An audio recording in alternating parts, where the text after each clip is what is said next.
Expectations were like fine pottery. The harder you held them, the more likely they were to crack.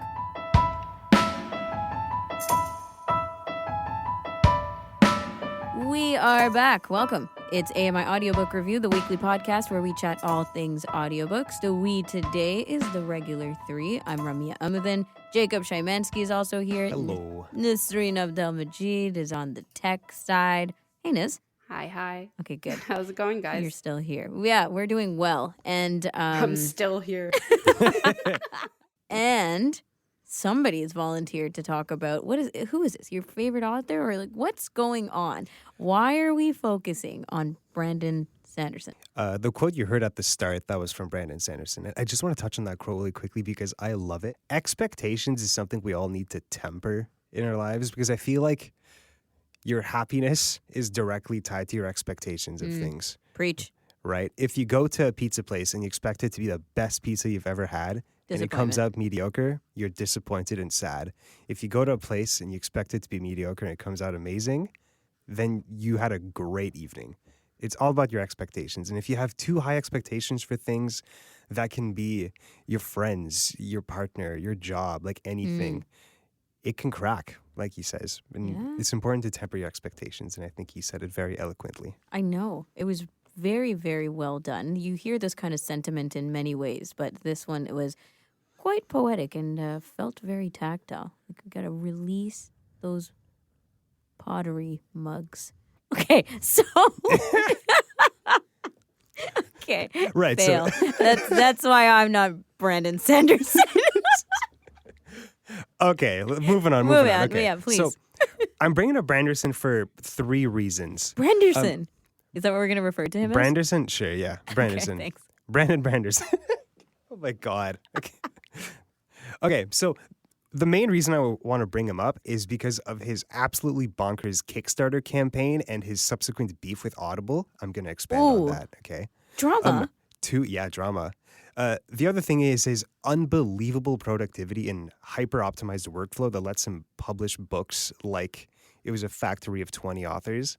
It's unbelievable how many books he releases and just how much he writes. It's crazy. I'll go into his entire system for how he writes, okay? Mm-hmm. And number 3 is if you haven't heard of him already, you will soon because none of his series have been turned into movies or TV shows, which is usually how authors become like mainstream. Right.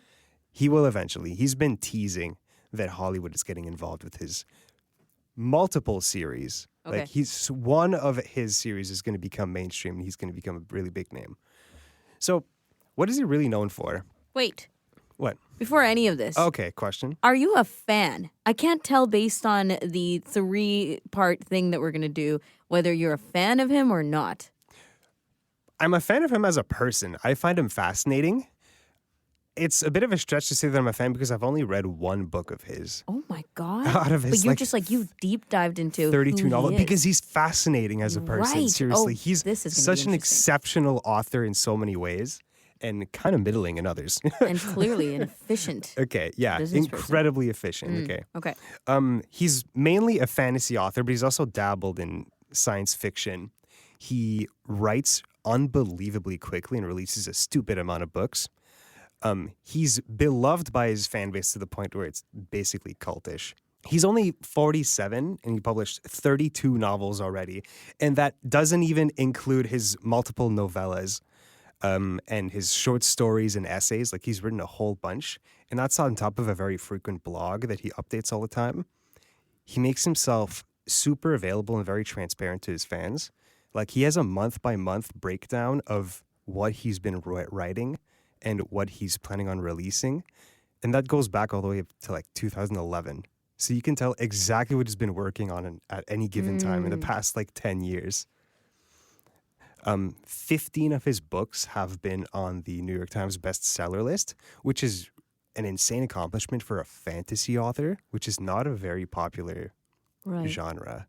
His book Oathbringer still has the record for the most pre-ordered book on Audible. He has a yearly convention called Dragonsteel, which is just a fan convention where every year it attracts over like 5,000 people, and it covers exclusively content from his books and his series. He's known for his Mistborn and Stormlight Archive series, which Mistborn has 7 books out already, and Stormlight Archive has 4 books out, and I think the 5th one is coming out in 2024. To put that in perspective, like a lot of fantasy authors, they'll have one series. Yeah, that's Like what I was just one saying. Like, where do baby. you even start your journey with this guy? Because he's got so much going at the same time. Yeah, and the funny thing is some people pick him up and don't realize that he has like 4 other series. No. And okay, so I said Mistborn and Stormlight Archive. Yeah. That's 2 series. He actually has 5. Okay. Some of it is like for children, some of it is YA, some of it is adult fantasy, but it's pretty much all like 3/4 of it is fantasy, and the other one is sci-fi.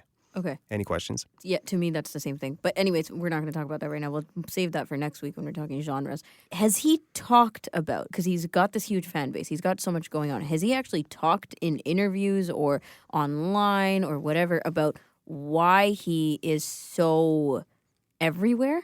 Like why he's got a billion things going on? I think that's just the type of guy he is. He's just a hyper productive person that loves writing and has But I'm talking developed about like, yeah. wait, okay, yeah, you're going to talk about the methodology Yeah, he around just it, but- developed a way to write a billion books a minute. No kidding. But Do you like, mean, like, when why do he you does that? sleep? How do you go in and out of one genre into another? Like when you talk about, when you hear from people like Stephen King, who's also a prolific author, right? He talks about having to stick to one book, having to deep dive into there. Like you switch on into the book and then switch off out into real life. So he has specifically talked about this, where because he writes multiple books at the same time, he finds that if he has writer's block, which he barely ever gets, like he doesn't know what writer's block he is, just goes to another. he just moves on to the next one. Get and then out. when he finishes that, he's much more prepared to keep moving on the previous book, right? So he can just compartmentalize like hell. Mm-hmm. That's what I'm getting, is in essence. All right. Yeah. Okay, moving on. So one of the main things that put him on the map initially was when he was a pretty young author, like relatively unknown, he got picked to finish the Wheel of Time series by Robert Jordan, who passed away with 3 books remaining in his series. That's so huge. the widow of Robert Jordan handpicked Brandon Sanderson to write it. And he was pretty young at the time. I think he was like 30 or something. Just because she'd read his books. Yeah, just because she read his You're books the and guy. liked him. Mm-hmm. You can And impersonate. what the Wheel of Time is known for is for being a massive fantasy series that's building up to this massive epic conflict of ridiculous proportions, but actually lives up to it. And Sanderson's job was to finish that series. And very, very well received. Yeah? The last 3 books, really, really well received, where basically he just wrote the story based on Robert Jordan's notes. And Do you think concluded somebody it. should do that with J.R.R. Martin's Yes. Oh my God. Game of Thrones? Absolutely. Just give it Pick to it Brandon up. Sanderson, honestly. Somebody just pick it up, man. We're tired of waiting. Sanderson could do a great job, honestly. God. He's AI. He is AI. Okay, so based on my rough calculations, I saw somewhere that he writes 370,000 words per year. That averages out to about 45 hours of audiobook content per year that he releases. Oh my. Well, that's writing. All right. 45 hours of audiobook content. He published per year. channeled, going back to Wheel of Time, he channeled Robert Jordan through his notes and was able to write 3 more books that were so well received. Did anybody, or is there a lot of no, this didn't do well, or nitpicking? Because I feel like that's huge for fantasy. Continuation. People Continuity. pointed out that the writing style was different and that certain characters acted slightly out of character, especially in their dialogue. But when it comes to the plot and character motivations and actions, very, very well received. Although people said that they grew to like his writing because, like it or not, you read 11 books by Robert Jordan. Like, it's a bit weird to finish off the story with Somebody else. Brandon Sanderson. But the thing is, Brandon Sanderson does write like Robert Jordan. Okay. They have similar writing styles. So the widow, yeah, she did a good job. Yeah, she did a great job at picking him. Like, they could have picked so many other people that were much more popular. Like, people were lining up to finish this series because like it's an instant boost to your career. How many times have you read? Or have you? How many times have I read Wheel of Time? Yeah, have you? I You read read the it? first 7 books. Oh, okay.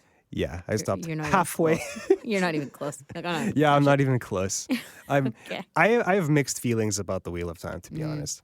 So he really embraced audiobooks very specifically because he mentioned that 75% of his sales for most of his books are through audiobooks. Isn't that bonkers? Hold up. 75%. Although that is a fantasy and sci-fi thing because fantasy and sci-fi do really well in audiobooks. Yeah, but that's still one part of the picture. If About if your 50%. whole revenue, 75% of it is audiobooks, that's wild to me. That's what you're saying, right? Yeah, that's exactly what I'm saying. Oh Although my gosh. typically 50% of sales for fantasy and sci-fi are through audiobooks. Okay. Which is way above memoirs I guess because all he thrillers and writes stuff are- like that. Like there's just something about fantasy and sci-fi that people love listening to in audiobooks. And I have a couple theories for that. One, it's because they're really long and you get really good value for your credit on Audible. Yeah, that's fair. Two, pronunciation. There are tons of names man, and so true. places that you don't know how to pronounce, and it's annoying. So true. It's genuinely super annoying for a lot of people. So like when you, as an audiobook listener, when you talk to someone who's read the fantasy book that you listen to, sometimes they'll say a You name go and you're around just like, correcting people? what? What are you saying? My brother's like, I always found the Freeman and Dune really interesting. The what? I'm like, oh, the Fremen. Oh, look at Freeman. He's been putting a double E in it the whole time. No. That's actually wild. You pointing out something really big here. Because do you go around correcting people or checking people like No. based on their No. Yeah? If Now you will. fantasy names have gone kind of stupid though. Like you always want to make the names like slide off the tongue, but also be Yes. like catchy and Right. memorable. Because But if they're it's always not spelled audiobooks, stupidly. Yeah. if somebody's not listening to audiobooks, how are they getting the names right then? Is there like a place people go online? If something's been turned into a video game or a movie or a series on TV, then you got that to cheat from. But where If else it's do you just go? a book, Yeah, yeah, like you don't It's know just how whatever to you put pronounce in it. your It's head. whatever. Yeah, you basically need to fill in the blanks. unless the authors Exactly. talked about it. Although The glossary. some books will actually have what do they call it? An appendix? Not an appendix. Like a glossary of A words. glossary Yeah. at the end, yeah. That will actually have pronunciations, like phonetic pronunciations Okay. of how to say things. Fair. All fantasy titles should come with that. But anyways, we do audiobooks. Okay, that's a great that's a great stat. Yeah. What else? Okay, I want to move on to his Kickstarter campaign / beef with Audible. Okay. So during the pandemic, like a lot of people, he found himself with a whole lot of time. And in secret, he wrote 5 books over the course of 2 years. And I say in secret because, like I said earlier, he's always very transparent about what he's working on at any given time. So on top of the handful of books that he was writing, he also secretly wrote 5 books. And then at the start of 2023, he said, all right, everyone, I wrote 5 books during the pandemic, and some of these were really highly anticipated titles, like the most recent Mistborn book, and said, I'm releasing these, but not on Audible or Amazon. Why did he secretly write? Just because he didn't want to get bogged down by I all the think- semantics? I'm assuming because he didn't want to set the expectation that he was going to write like 8 Okay, books for fans. in 2 years. Yeah, like it's Okay. about setting realistic expectations, but he set himself a personal goal to write these books, right? And he did. He did. And they So- were part of series and such. They like were things part of people were series and stuff. They just got anticipating. released a lot earlier than people expected. Interesting. All right. So he decided to self-publish these 5 books because he didn't want them Ooh. to be on Audible or Amazon because he thought they had What is he what he doing? called unconscionable business practices. So he started a Kickstarter to be able to fully self-publish these 5 books, and he wrote $41 million. That's the world record for the most successful Kickstarter. Oh, wow. And to be clear, he didn't need $41 million to self-publish. He redistributed a lot of that money to other Kickstarters, which he thought Right. were like of a similar type, having to do with publishing and authors and stuff like that. This is beyond boycotting, huh? Yeah, Like- yeah, it's kind of crazy. But he He's did like, I this could do for what you do, but he better. did this to be clear just for these 5 books. Yes. Like he's still publishing like the rest of these series on his typical publisher channels and stuff like that. So like he used those millions of dollars to print them and send them out himself, and his team like literally send out PDFs via email and MP3s for audiobooks and stuff like that. But it's interesting that he would do this, first of all, write in secret, then have this approach to publishing it, and be very aware of his rights around this? Because you'd think he'd end up in a mess, right? Some mess with publishers or with distributors or just the rights to his novels. I and did not distribution. think of it that way. That's a really good point. God, yeah. Although he has a big team behind him. Like, I'll get into this a little later. Yeah, but what does secret mean? Did his team know that he was writing in secret, or was this like a very, very I think his independent editors journey? knew. I think his Okay. editors knew because he works heavily with editors. Sure. It's just his fans didn't know. Mm-hmm. So he wrote this on his blog regarding his objections with Audible and why he didn't opt to publish those 5 books on that platform. The books will not be on Audible for the foreseeable future. This is a dangerous move on my part. I don't want to make an enemy of Amazon, who owns Audible. I like the people at Audible. I've had several meetings with them this year, but Audible has grown to a place where they're bad for authors. It's a good company doing bad things. Again, this is dangerous to say, and I don't want to make anyone feel guilty. I have an Audible account and a subscription. It's how my dyslexic son reads the books he reads. Audible did some great things for books, notably spearheading the audio revolution, which brought audiobooks down to a reasonable price. I like that part a lot. However, they treat authors very poorly, particularly independent authors. The deal Audible demands is unconscionable, and I'm hoping that by bringing this to their attention, it'll change the issue. Oof. If you want details, the current industry standard for a digital product is to pay the creator 70% on a sale. So it's what Steam pays a game creator on a game sale. It's what Amazon pays on ebooks. It's what Apple pays for apps downloaded, which, as you remember, they got a lot of heat for taking 70%, right? Audible pays 40%, almost half. And brick and mortar stores have to deal with rent and staff and warehousing costs, right? Audible pays indie authors less than a bookstore does. I knew things were bad, which is why I wanted to explore other options with the Kickstarter, but I didn't know how bad. Indeed, if indie authors don't want to be exclusive with Audible, they get dropped from 40% to a measly 25%. Buying an audiobook instead of from another site literally costs the author money. There are no true competitors to Audible. End quote. So let me explain. Like, if you, Ramya, were to write a book and want to publish it on Audible, and you don't want to be exclusive on Audible, you get 25% on every sale. So if your book is $10, you only get $2.5. And I saw some places it's actually less than that. And let's not forget that Audible doesn't produce your book. You have to pay for a producer. Oh, yeah, they're merely distributors. Yeah, you have to pay for your narrator, and you have to do royalty splits as well. So if you're paying $3,000 to produce this audiobook, it might actually be more for a high-level narrator. Then you need to sell, if you do the math in your head, you have to sell thousands and thousands of copies before you even break even. Yeah. And if you're if you're an indie author publishing your first book, which nowadays you can't need afford to that. be on Audible, especially in fantasy and sci-fi, right? You're almost guaranteed to not break even. You're literally There's- paying money to be on Audible. And the alternative, as he points out, is what? Self-publishing. Other distributors who don't have the clout that Audible does, that people don't take as seriously if you're not on Audible. Not at all. This is rough. Yeah.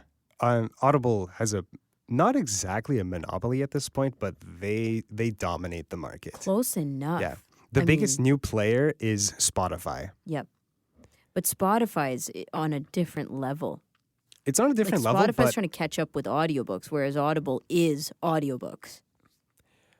although I think Spotify is taking more and more of a chunk of the market because their product is really nice. Sure. Although, for the time being, you still have to go to the website, on a web browser, to go and grab the books, and then it pops up in your library. You can't actually get them Yeah. on the app directly, which is kind of annoying.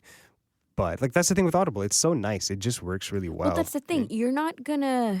If someone new, I always think about this when we're targeting, right? If someone new is getting on a platform, they're gonna get on Audible because it is the audiobook place. Yeah, you have to. You're not going to be taken seriously if you're not on Audible.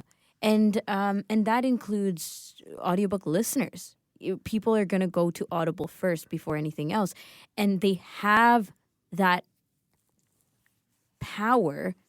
And unfortunately, they're not using it well. So the way he did this Kickstarter campaign and this 5-book release is kind of like putting himself in the shoes of an indie author, I guess, and figuring out where he could go, or giving us the comparison of where it would be, how it would be for someone who doesn't have what he has, the reputation as an author. The figure you hear is 40% if you're exclusive on Audible. You need to remember that's the deal Brandon Sanderson gets. Yeah. A massive author. You could be like a middling author or like a mid-tier author and get less than 40% Right. because all these things are negotiated. And you don't want to be exclusive on Audible because then that stops you from being on Spotify and Libby and all these other places. Right? No, and like it goes around to that point around books and access to books again. You know, we used to have these conversations around physical books, but now we're even in the digital realm saying, like, shouldn't books be more accessible? Shouldn't authors be more free to write, to distribute without having to worry about where my stuff is? Right. And like, what does Audible even do? It's just the infrastructure to deliver Yeah. books. Why do they think it's reasonable to take a 75% cut in some places? This is unbelievable. And then Yeah, it's so unfair. to the self-publishing aspect of things too. Self-publishing is work. Yeah, no kidding. Like a Especially for nobody print books. author Yeah. who has to get their stuff out and has to do it the self-publishing way. I mean, we can get into that another time because we're running out, but there's no way. There's no, like, you get such a leg up from publishing on somewhere like Audible versus self-publishing. The other thing with Audible is that you don't get to price your book because Right, Audible they has already that have a credit. system. Because Mhm. Audible has the credits, right? Mm-hmm. You get 1 credit every month if you're a premium subscriber. And the cost of that premium, I think it's, what is it, like $16 in Canada? Yeah. That means they effectively price every audiobook at $16. Yep, Canadian, give or take, right? and then Yeah. rely on any extra purchases you're going to do, or Yeah, exactly. But higher most tiers of people it. buy it with credits. yeah. Yeah. But yeah, essentially, you have to buy into their business model. Yeah, and a lot of authors, especially if it's a really big book, a really long audiobook, they want their books to be more expensive than $16, right? Okay, I do want to get into his workflow because it's absolutely crazy. So it's all about consistency for him. He bangs out about 2,000 words per day, about 1,500, 2,000 words per day. And he separates his day by like very distinct blocks. Like every day is super disciplined. So he writes from noon to 5 p.m. And then from 5 to 10 p.m. is like family time because he has a family. And then from like 10 to 2 a.m. he writes. So that's almost, was that 9 hours a day that he writes. And he doesn't write on Thursdays. Like all his interviews, all his professoring, everything that's not writing, he does that on Thursdays. What No a clean exceptions. structure. Yeah, it's really, really clean. And his entire team works around it. And when he writes, he sits on a sofa very unergonomically with a laptop. Oh, come on, Brandon. Don't do that. I thought that was a funny little touch. Yeah. So he works with his editors very, very precisely. And he's been very transparent about how he works with his editors. So his 3 editors. The first one is your very traditional editor that'll read through your manuscripts, write notes, and then get back to him. The second one works with beta readers. So he has a team of like 50 to like 100 beta readers, which will just like they'll do screen tests for audiences for movies and TV shows. And these are not like authors or like literature students or anything like that. They're just like fans and just tell them like, this is what I thought of this. This is what I thought of that. Like just a general idea how the audience is going to receive a book. And this editor basically compiles the opinions of these beta readers. He's got this down to a science. Yeah. The third one is a continuity editor. So because he has these massive books and these different series. Not like to mention basically multitasking. Yeah, basically multitasking. What she does is she manages like a wiki. They actually have a software where every time he creates a character, she creates a page for that character saying like, this is where they are at this point of the story. This is their color eyes. This is their background. This is their Brilliant. lineage. So anytime he wants to like bring back that character while he's writing, he just go to the wiki and just be really, really clear. And then he also sets like, this was something important that they said, so you need to bring it back later on. Here's something you can foreshadow. Here's what I'm hoping to do with this character. Another thing that he does, sorry, I need to bang this out. Yep. I find this so fascinating, is he has obviously like a story structure, like a long-term story structure, which is pretty typical, but he also has a short-term story structure where while he's writing, he always writes down what he needs to do next in the next like 2 or 3 chapters, what he needs to set up. Clever. Yeah. So that means that when he sits down for one of his 4-hour blocks, he knows exactly what he needs to write. He's prepped it. Yeah, he's prepped it. It's not like he sits down and goes, what do I need to write? He sits down and says, Yeah. I need to write this chapter that's prepping for this event based on these revisions from my 3 editors. So he knows exactly what he needs to write every single time he sits down. Like, honestly, he's a computer. I love that he knows exactly what he's doing and knows how to do it well and utilizes his resources to push that productivity, like the editors. But then I think, like, you know, where is the imagination of it all? He's just ready to go. Like, it's so methodological. Is that the word? Yeah. That he knows where he needs to. He knows how many things need to be. It's task-based. It's a to-do list. Yeah, he's very methodical about it all. And that seems like it would be counterintuitive to a creative field Exactly. like writing. Writing and fantasy, But particularly. the books speak for themselves. Yeah. He's wildly creative. He's undisputedly a master of world building. He has a bunch of lectures on story, on creative writing and world building. They're like, I guess I that. let like 2-3 hours long. There's like 6 of them, and each of them have like millions of views on Yeah. YouTube. They're just available to anyone. It's just incredible because you can break down the whole process. Yeah. And the books themselves, another thing that the fans will generally agree on is that he's not a good like prose writer. He doesn't write beautifully, right? If anything, his writing is not great, to be honest. Okay. But so there's definitely But it's some the plot. issues of quantity over quality. But his plotting and setting and characters are excellent. One thing he always says is to write for the ending. Everything he does is to set up like some sort of massive climax. People describe it as like an avalanche where Get him everything on the happens show. at once. The fans endearingly call it the Sanderlanche. I love it. So that's Brandon Sanderson. Like, Yo. the only book I've read from him is The Way of Kings. And really, really great start to the Stormlight Archive series. I did have my issues with the writing. Like, it is super basic at times. Yeah, Kaladin was mad. Yeah. You know, like that Yeah. type of sentence. Yeah, and just reading what he wrote for the Audible Kickstarter stuff too, I'm thinking, how is he as an author based on this That's letter? funny because I Yeah. thought the exact same Yeah. thing when I pasted that into the Yeah. script. I'm like, this is not a That's good a example. sample Yeah. of his work, just- guys. yeah. Whoops. And Don't some know, he's people so good. find that insurmountable. They're Yeah. just like, I can't. He writes like a kindergartner. Because I can't. No, I love this. This is brilliant. We gotta go. But Jacob, great presentation. Well done. A+. all right, bye everyone. All right, we'll be right back with a conversation on Know Your Narrator with Sarah Hillis. She's got an interesting guy with a smooth, silky voice. This is AMI Audiobook Review.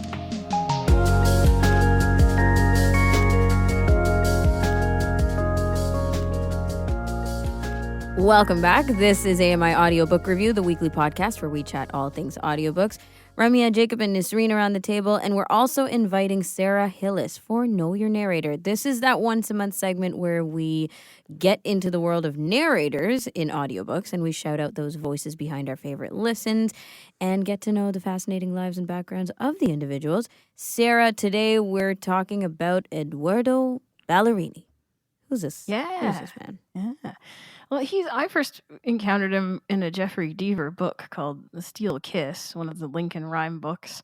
And I just really was fascinated by his voice. He has this really kind of cultured way of speaking, and yet he can obviously, bring the narration style. We need action, he'll do action. You need contemplation, he'll do contemplation. Like Mhm. it was just a really neat voice, and that was, I don't know, maybe 2014 or something. I don't remember when that was, but it was a long time ago now. And I just really think he's a cool narrator. That's kind of why I wanted to do him. So just based on that one book, right? You were like, I'm curious. Yeah, I've heard other books since, but yeah, Yes, yes. definitely. Like, Okay, what an impression. Hmm. What would you say are some of his main distinguishing characteristics for his narration? Well, I would say he's a really precise speaker. He'll enunciate his words, unlike myself. He'll enunciate his words really well, and yet his voice is so silky smooth. Like it's this really nice kind of lilt to it, I guess you could say. And so his even though he's precise in his speaking, he flows really well with the words of the novels or the whatever he's reading. He reads a lot of poetry as well, and he's really conscientious about how he presents the words on the page to the listener. Before we talk more about his silky smooth voice, why don't we take a listen? Please, I feel teased. On the 48th floor of a glistening tower on the southern tip of Manhattan, Mitch McDear stood alone in his office and gazed out the window at Battery Park and the busy waters beyond. Boats of all shapes and sizes crisscrossed the harbor. Massive cargo ships laden with containers waited almost motionless. The Staten Island ferry inched past Ellis Island. A cruise ship packed with tourists headed out to sea. A mega yacht was making a splendid entrance into the city. A brave soul on a 15-foot catamaran zigzagged about, dodging everything. 1,000 feet above the water, no fewer than 5 helicopters buzzed about like angry hornets. In the far distance, trucks on the Verrazano Bridge stood still, bumper to bumper. Lady Liberty watched it all from her majestic perch. It was a spectacular view that Mitch tried to appreciate at least once each day. Occasionally he succeeded, but most days were too hectic to allow time for such loafing. He was on the clock. His life was ruled by it, just like the hundreds of other lawyers in the building. I'm not gonna lie, I don't even know what he was talking about. I just love his voice so much. What was this scene about? It's about, well, if you've ever read The Firm, it's about Mitch heard McDear lawyers. from The Firm. Okay. Mm. And this is the latest book by John Grisham called The Exchange. It's published by Penguin Random House Audio and used with permission. All right, there we go. Okay. And the scene, it was just about his office and a view from his office. And we're learning about where he is now after The Firm, which was down south in, I don't know if it was Tennessee or where, I can't remember where it took place, but this one's and he's in New York now, so he's a really successful guy, and he's not this young youth anymore, right? So Quite a serious so- tone, though it is smooth. I feel there's a lot of just strictness. Maybe that's just the content, but have you heard him do things very different than this? he's quite able to bring levity to his narration too. Yeah, that was just sort of the scene setting, and of course, being a John Grisham book, it's gonna probably Yeah. be a bit edgy, and Right. So. Is he American? Yeah, he is American Italian. Actually, he's kind of got 2 citizenships. He was born in New York. Wait, I think he was born in New York. I can't remember now. He was born in 1970, and he's kind of gone back and forth between America and Italy throughout his childhood and things, because his dad's actually Italian. He's a well-known Italian poet called Luigi Ballerini, and so yeah, he's got this. He also went to boarding school, which maybe is why he's got this sort of way of speaking that you might have if you go to those prep schools. in I was going to New say England he Hills sounds or whatever. vaguely posh, doesn't he? Right? Yeah, A there's little bit of a lilt posh. of money. Mhm. Is that where the poetry comes from? Was he just influenced so much by his father? Well, it's interesting. He says his dad used to tell stories about reading him Dante and things like that. While he's a little baby in his crib. I mean, obviously he never actually took that in when he was a baby, in the way that you would, when you're older. And that he does remember going to poetry readings as a kid, and there'd be always poets around their house and kind of thing. He didn't really love going to the poetry readings when he was a young kid, because who sort of would? Wouldn't you want to go play with your friends or something? Uh-huh. But Yeah, no. but he learned an appreciation of poetry, certainly in elementary school and boarding school, because he said at the time, even in university, he said memorizing bits of poetry was kind of part of what you did back in those days. So he had to do that for class assignments, but he realized what a neat thing it was to read poetry out loud. Actually, he really liked that. I do remember doing that in class, memorizing poems and excerpts. That was a thing they used to do a lot more for Shakespeare and poems and stuff like that. Did you guys do that? Oh yes, we had to memorize the quality of mercy from The Merchant of Venice and Friends, Romans, Countrymen from Julius Caesar. I remember that. And did you have to recite it out loud? Yep. And did you I find did. that was really good practice for just communicating? I thought it was cool. Most of my friends were like, "Why are we doing this?" But Mm. but I was a nerd and I loved it. So there you go.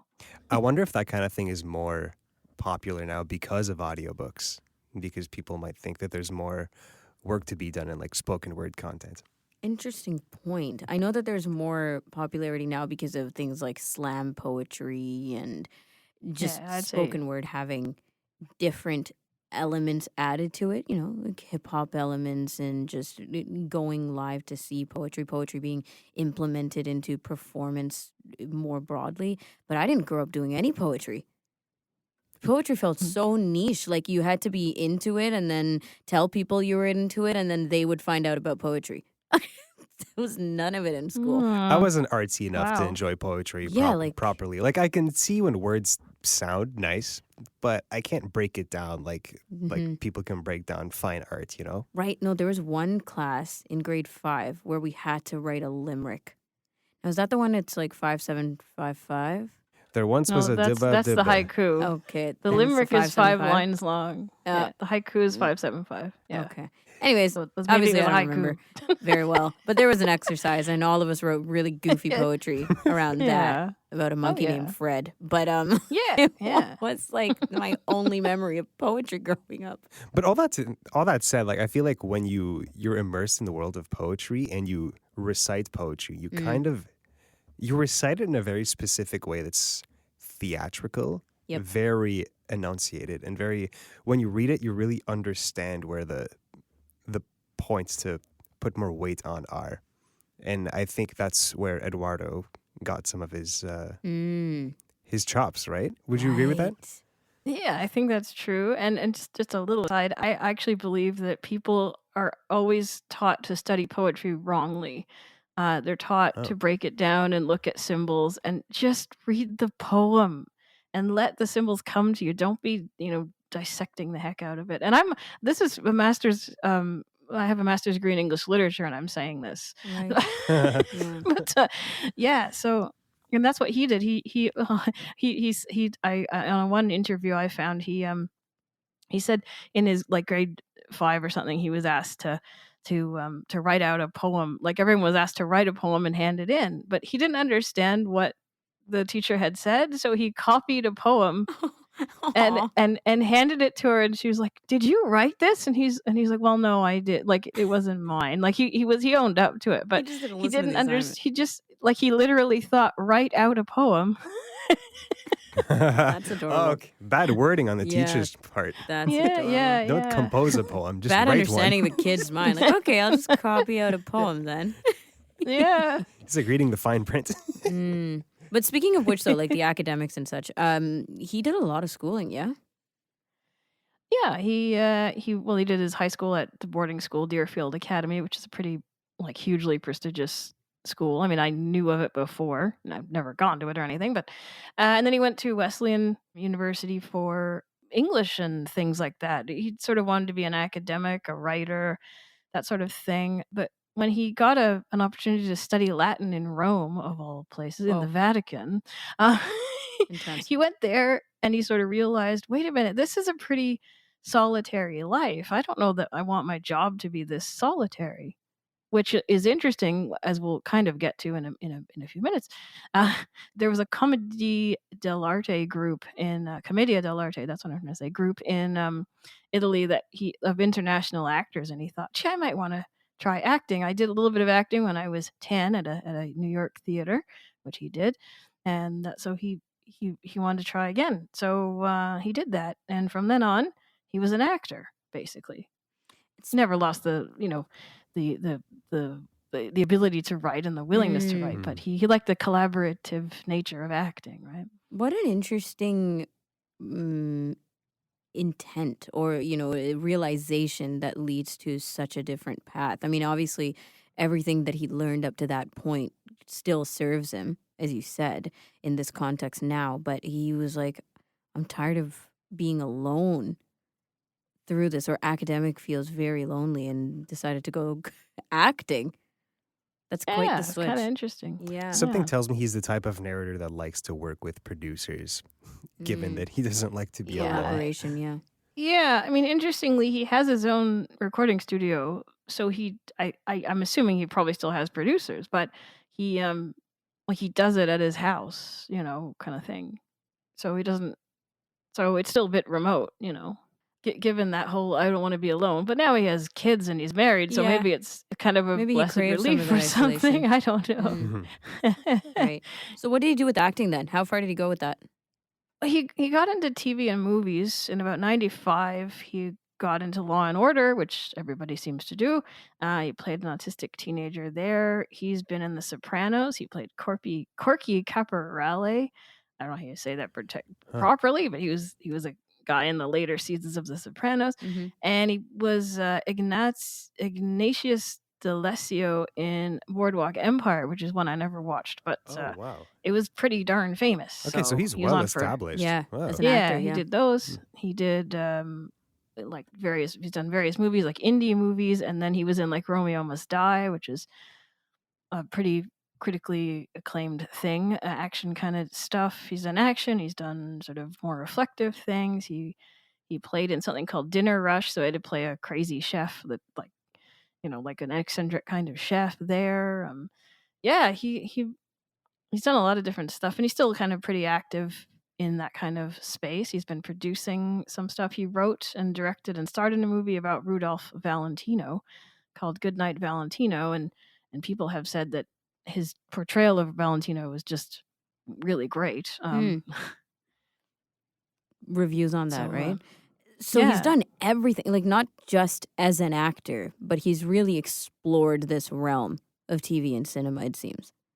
Yeah, he's always up for a new challenge. He doesn't. He said I wouldn't want to do the same thing all the time. That I guess if Oh. he got into a successful series, he might consider that. But like for a long-term leading role, he's been like a recurring role in a lot of series. But really, he didn't want to do that. He wanted to do different stuff all the time. So because So does he that finds that more mean- challenging. Does that mean that he's still working in parallel, doing both acting and audiobook narration on the side at the same time? I think to some extent, yes. Although he's pretty well in demand for audio narration too, but kind of like a lot of other of our people we've talked about, I think he just manages to do everything, like Right. fit everything in where he can. You use the word precise to describe his writing style, and I definitely agree with that. If there's anything in common between all of the popular audiobook narrators, is that they enunciate immaculately well. That's the most important thing, is that you can say the words properly and use the right pacing. But his pacing is good from the sample that I heard in the other little bits that I've heard online of him. But it's his enunciation and clarity of his voice that's just stunningly good. This man sounds like he never needs to clear his throat. Right. Yeah, his tone Yeah. is special. It hits the right spot. Like he was built in a lab. Yeah, no, it's really great. And like I heard him on an interview talking about poetry and how he really loves poetry. And then someone said, "Well, the interviewer said, can you read us a selection?" And all of a sudden he went into the narrator voice, and it was like, oh, like Right. Just in awe. yeah. Actually, that's a great point. I love hearing, because I've heard some of these, live readings that narrators will do when it's Yes. a live audience and such, Yeah. and they'll go from just like, banter and crowd engagement and riffing with the interviewer to okay, and then start their reading, and Mhm. there's a click, right? There's that place that they have to get to, that voice that they have to put on, that energy, or something, that equilibrium that they have to find. I wonder how difficult it is to find it on the spot versus, the environment, stepping into the studio and getting there that way. Yeah, I mean, I kind of have a little bit of experience in that, like doing my radio shows and Mm, such, because once you're behind the mic, it's kind of you you get into that space. But if you're on a stage, yeah, you have to really get in the zone, I suppose, yeah, quickly. differently. Exactly. Um, Tell us more about how he got into the audiobooks. Well, it's interesting. I guess he had recorded a language education program for a guy called Paul Rubin. And then Paul Rubin was going to start his own audiobook studio and asked Eduardo, excuse me, to narrate one of his books for him. It happened to be The Prince by Machiavelli, so not any old book. It was a classic, right? From like 400 years ago, kind of deal. And he agreed to do it, and it was interesting hearing about that because he said he was really naive when he started. He said, "Well, I'll just record myself reading a book. What's so special about that? I'll just get it done. It'll be a little project. It'll be fun, and then I can go back to my real life kind of thing."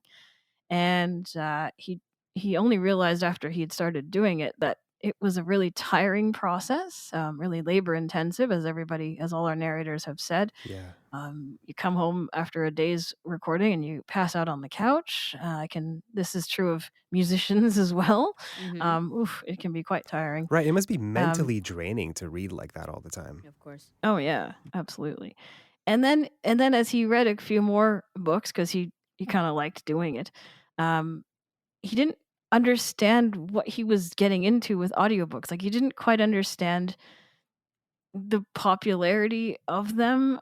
Even back in 2007, they were gaining, purchase. There was lots of CD, people still buying them on CDs, and Audible was around, I think, at that point, or just getting started. I can't remember when it got started, but yeah. So he started getting fan letters, about, thank you for, reading these books because helped me get through a divorce, or it helped me prepare my art for my art show. And now Oh, when I see those paintings, all I hear is your lovely voice oh, and I the books love I was that. reading.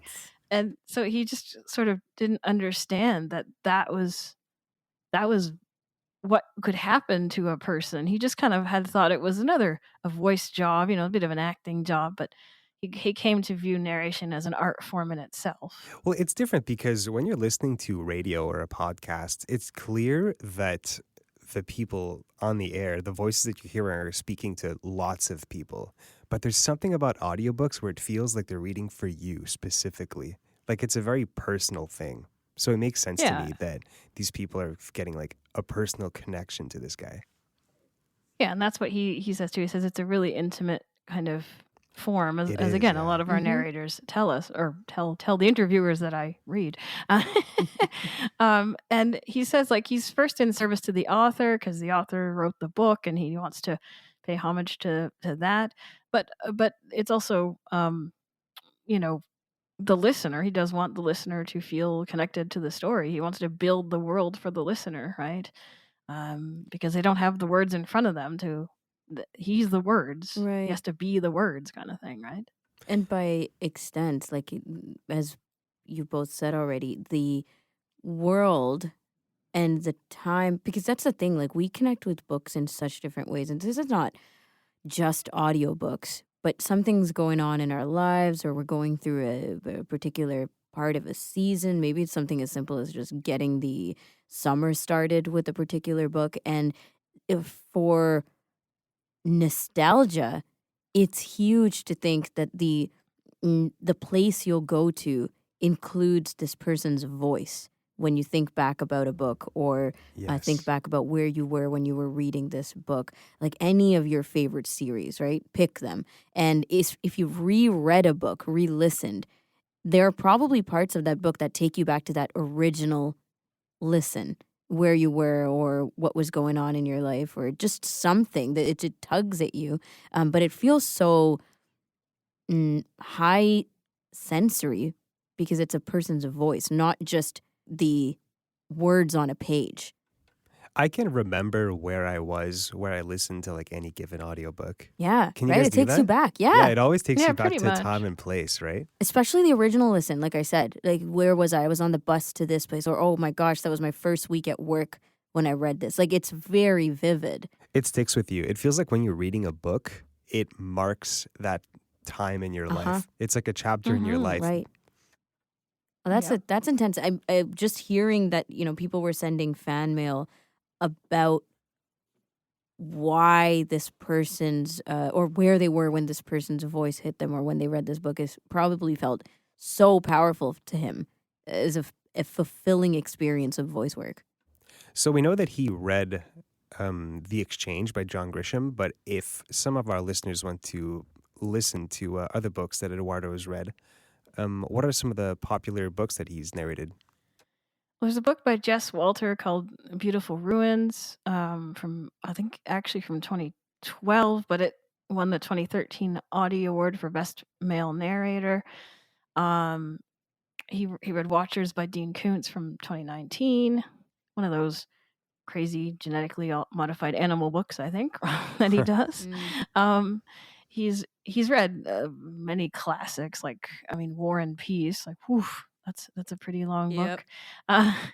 He did a 135-hour, 6-volume series of a book by a European author called My Struggle by Karl Ove Knausgaard, and this is really highfalutin kind of memoir sort of stuff. And he said, when he was reading that, because it was over 5 years while the translations got done and everything, he started my dreaming about being the guy, because he was reading it for he kept having to go back to the book, and so he felt like he was becoming the guy, right? Because he was the I in the first person narration, right? Method acting. Yep. 135-hour memoir? I mean, It's six six parts. different books. Volumes. His memoir has volumes. Yeah. Yeah. How We gotta much talk could about that guy. Yeah, who is that? I don't know. I've never read the book. I don't know. But my goodness, do you have a lot to share, sir? My lord. Yeah.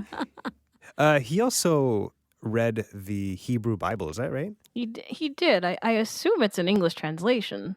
I think it is. I just looked it up on Audible, and it had another person. It had an actual author put to it, so I'm sure that's the translator guy. So I'm hoping he didn't have to read it in Hebrew, but maybe he did. I don't know.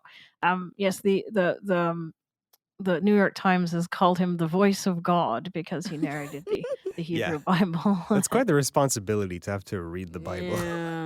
Yeah, he's also read a whole lot of how do I say that, it's like Tibetan Buddhism kind of books. He's done some Dalai Lama things. Some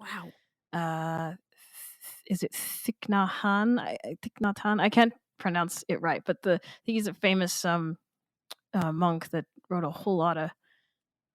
Well, that is the Dalai Lama, actually. What am I talking about? But yeah, just a whole lot of mindfulness Buddhism type books. The Tao Te Ching. He's read. He'll read. He wrote a thing for Audible with Jess Walter called The Angel of Rome, which is about his time in Rome, actually. Soaking all that in, and what was that like for him? I believe he was a part of Lincoln in the Bardo by George Saunders, which is it's a multi-cast recording. David Sedaris is in it, among other people, and but I think he did the main narration of that, if I'm remembering correctly. He definitely has a type, eh? I was just gonna say, you can, you hear what it is that he's been reading. You're like, yeah, I get that, because his voice is so, you want him on all of that kind of thing. He sounds like a professor, doesn't he? Right. We can learn a thing or two. Yeah, he's into the philosophical, educational. But he read Dean Koontz, so I know, and he's read some John Grisham, some Jeffrey Deaver. He's read some popular stuff too, right? So, but he brings that aura to it anyway. Yeah, I think so. The vocal aura. What's going on with his poetry right now? I'm not sure if he's still doing this now, but for a while he was doing a poem a week on posting it online for people to listen to, and I don't know if it was one of these pandemic things that people were doing. Like Patrick Stewart was reading Shakespeare's sonnets, during the pandemic on YouTube or whatever. But so I don't know if he's still doing that, but he was doing that. And he was asked by the publishers favor and favor to do the 100th anniversary of The Wasteland by T.S. Eliot, which as an English nerd, I'm like, wow, he got picked to do that. Like, it's one of those poems where the footnotes are longer than the poem.